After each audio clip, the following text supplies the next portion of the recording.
كانت مرحله سوداويه في حياتي. ده انا هزق التربيه الحديثه دي متعبانه كلنا على فكره. حلو عني يا جماعه، مش هتشوفوا ايه اللي حصل لي النهارده. ده انا هشيل الشغل لوحدي. قمت يسموني هديل الخواجايه.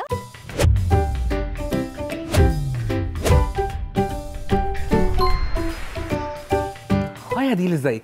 هاي محاميحو، ازيك عامل ايه؟ انا الحمد لله. جاهزه للشنطه؟ ايوه. قبل ما تبداي بقى الشنطه عايزه تقري الكارت اللي قدامك ده. النهارده يوم جديد لجوسبس في دبي، وبما اننا بره مصر فاكيد شنطه جوسبس معانا. عايزينك تفتحي الشنطه اللي مليانه حاجات كتيره، ومحاميحو هيسالك عن كل حاجه هتطلعيها. لاف يو جوسبس، لاف يو تو. الشنطه لونها مش ماشي مع الاوتفيت بتاعي ده مبدئيا، ده تعليقي لو اوكي. قولي لي اول حاجه جت عينيكي عليها ايه؟ الريموت. لو هندوس على زرار باك وهترجعي للحظه في حياتك نفسك تغيريها، هتبقى ايه؟ انا كنت مقتنعه ان انا ينفع اعمل قصه، مش عارف، كانت مرحله سوداويه في حياتي. ليه سوداويه بقى؟ لان لما عملت القصه دي كان وقتها وقت امتحانات الثانويه العامه. في امتحانات الثانويه العامه لازم تدي صوره ليك، فانا قلت صوره ورق مدرسه هتستخبى اي حاجه. الصوره والله العظيم بدون مبالغ كانت عامله كده زي ما يكون لو ابحث مع الشرطه، اكون انا حد غاصبني والقصه عامله كده وانا واقفه كده اهو. فالصوره دي طلعت بتروح فين بقى؟ بتروح على الديسك في امتحانات الثانويه العامه. فالصوره دي طلعت للملأ، وبعدين نزلت في الجرايد الصوره دي كمان. فالصوره دي ملازماني طول حياتي، فلو في لحظه ارجع لها ارجع اني ما اعملش الموضوع ده. لو ماسكه ريموت دلوقتي وعماله تقلبي في فترات حياتك، هتقفي عند انهي فتره وتتفرجي عليها تاني؟ يا ربي اجابه امهات قوي. لحظه تخرج اخواتي. ده اشمعنى طيب؟ ما اعرفش، ات واز سو كيوت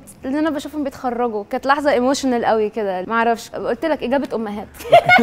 طب انت علاقتك باخواتك عامله ازاي؟ علاقه امهات. انا ماما نمبر 2 معاهم، يعني انا بشارك ماما في التربيه. بتزعقي لهم وما ينفعش تعملوا كده وبتاع؟ ده انا هزق، يعني انا كل صلاحيات الاخت الكبيره دي ما بستخدمهاش. عارف في بوكلت بينزل مع الاخت الكبيره اللي هو انت ممكن تسخري اخواتك الصغيرين انهم يخدموكي، روحي جيب لي، روحي اعمل لي كذا. الزعيق دي برضو من صلاحيات الاخت الكبيره. انا لا امارس هذه السلطه مطلقا، بالعكس انا اللي بخاف منهم. التربيه الحديثه دي متعبانه كلنا على فكره.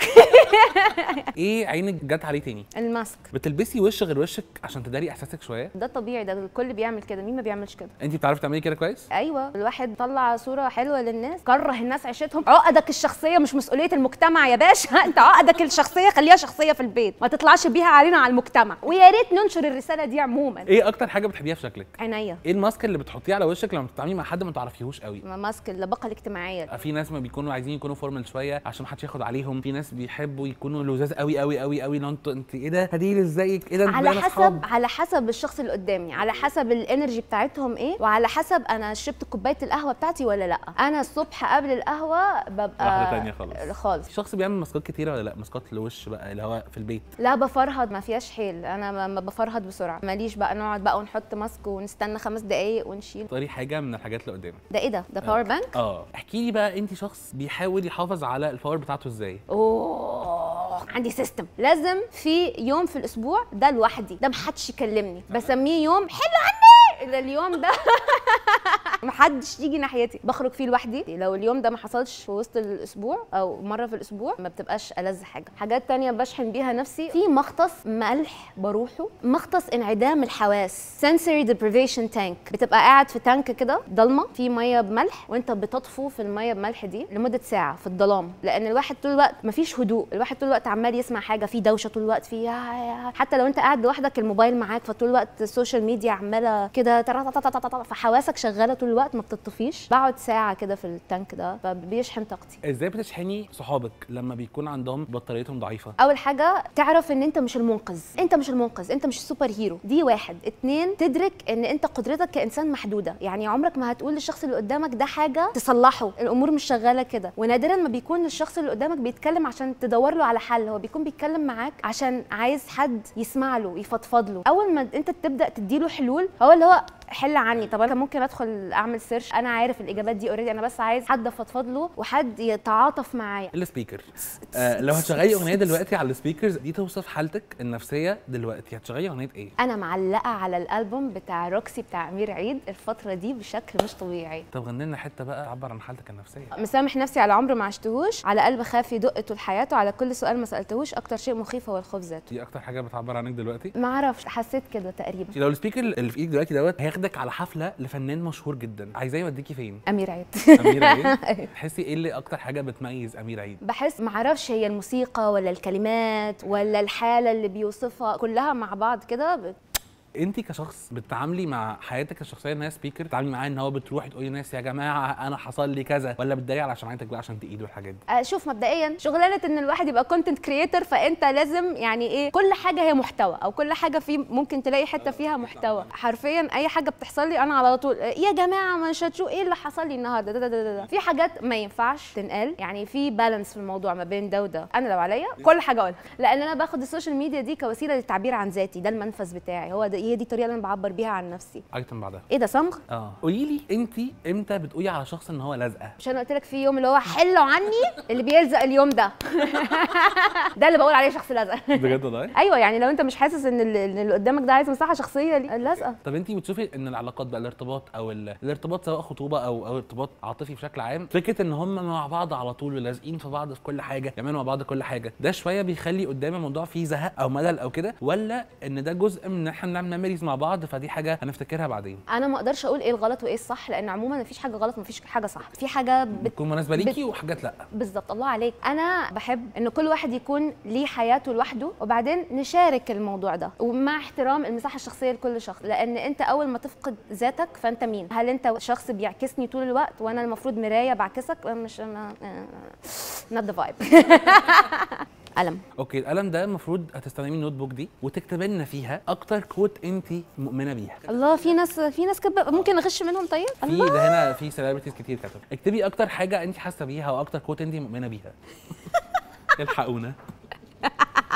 واكتب اسمي وامضي. احكي لي بقى انت كتبت ايه؟ كتبت كل حاجه وعكسها. اشمعنى ايه بقى؟ ايه حوار كل حاجه وعكسها ده؟ دي فلسفه انا ماشيه بيها عموما، انه الشخص بيكون كل حاجه وعكسها، يعني كل شيء ونقيضه. انت مش حاجه واحده ومش حاله واحده للابد، انت في ازدواجيه في نفسك لازم تعرفها وتبقى مدرك ليها وتتقبلها. نتكلم بقى شويه عن النوت بوك. انت شخص اصلا بيكتب النوتس بتاعته في نوت بوك ولا موبايل؟ الاثنين. بتفضلي ايه؟ الورقه والقلم. لو هتعملي كتاب هيكون بيتكلم عن ايه وهتسميه ايه؟ اعتقد هعمل كتاب كده عشوائي، يكون كل صفحه مش شبه بعضها، على حسب كل صفحه حاجه، كل صفحه بحيث انت بتقلب انت مش عارف انت ايه اللي هيحصل لك. ممكن صفحه منهم تبقى فاضيه مثلا، اللي هو شارك انت جاي تقرا بس شارك معايا في الكتاب، انا هشيل الشغل لوحدي.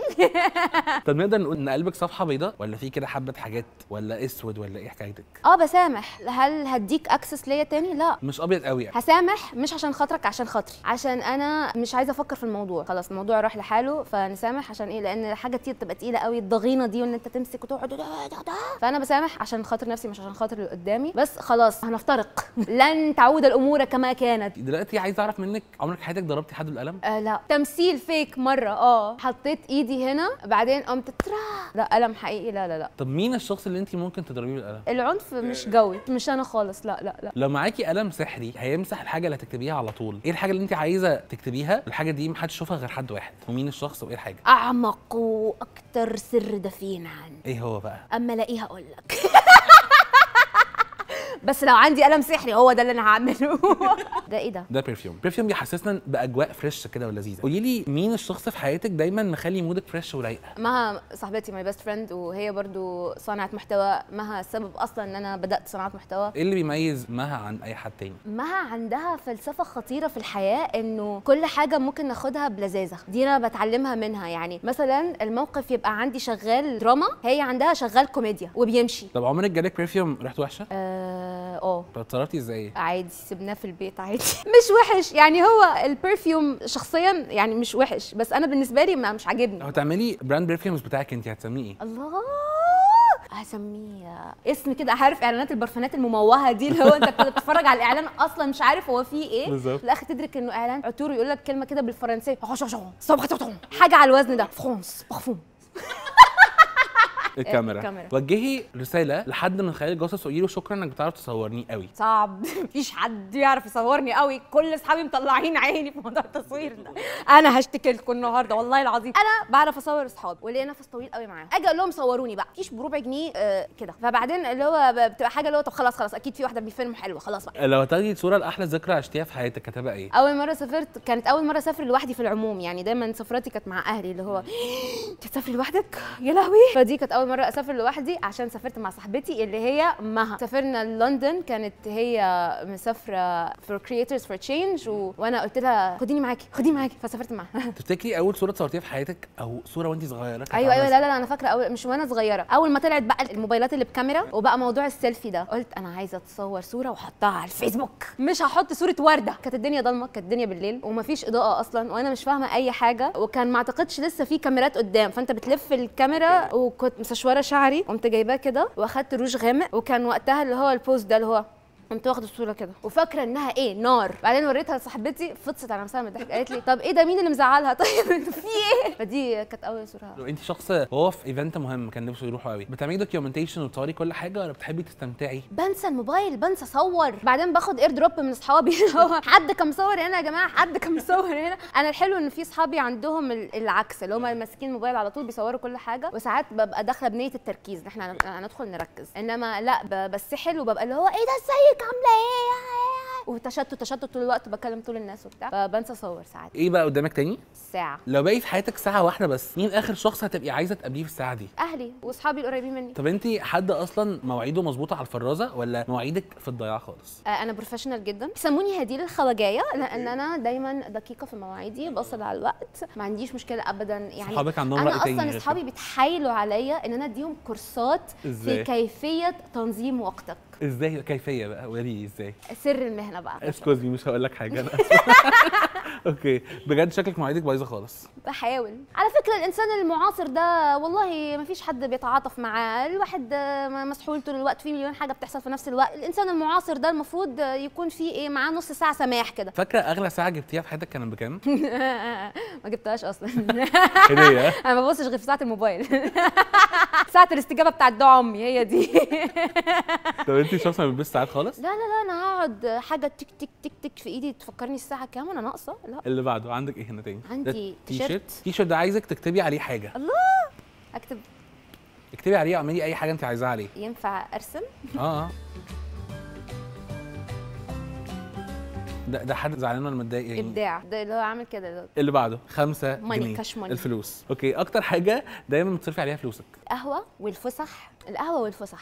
ايه ده؟ ما توقعت شوبينج عشان ده اكتر حاجه عند البنات يعني. ده يندرج تحت الفسح. انا الفسح سبتها مفتوحه، ما حددتش ايه الفسح. تعتبري نفسك شخصيه مبذره ولا شخصيه حريصه بتاخدي بالك؟ على حسب اليوم، على حسب المزاج، يعني ساعات اللي هو ببقى اللي هو عادي يا هديل مش مشكله، تستحقي هذا الشيء اصرفي. في سؤال جماهيري جدا من الناس للكونتنت كريترز كلهم، هو مين بيكسب اكتر، يوتيوب ولا تيك توك؟ هو التيك توك كونتنت اللي هو كاورجانيك كونتنت اللي انت عادي يعني بتنزله، مفيش مونيتايزيشن، زيرو يا معلم. لا بس في بقى كونتنت اللي هو بتاع اللايف كبس ماليش فيه، فانت ما تشعرفي. فما اعرف. فاسالوا اهل العلم، انا مش من اهل العلم. انما اليوتيوب المحتوى مونيتايز. بما ان احنا معانا 5 جنيه عايزك تقولي 5 حاجات سريعه الناس ما يعرفوهاش عنك. ما بعرفش اركب عجله. بكتب شعر، كنت بكتب شعر في وقت من الاوقات. عصبيه مثلا جدا؟ احيانا مش بالزعيق، بسايكو اكتر. مش هسايكب على اللي قدامي وازعق واعمل لا لا لا لا لا، اللي هو كده اللي هو بتبقى اوكي.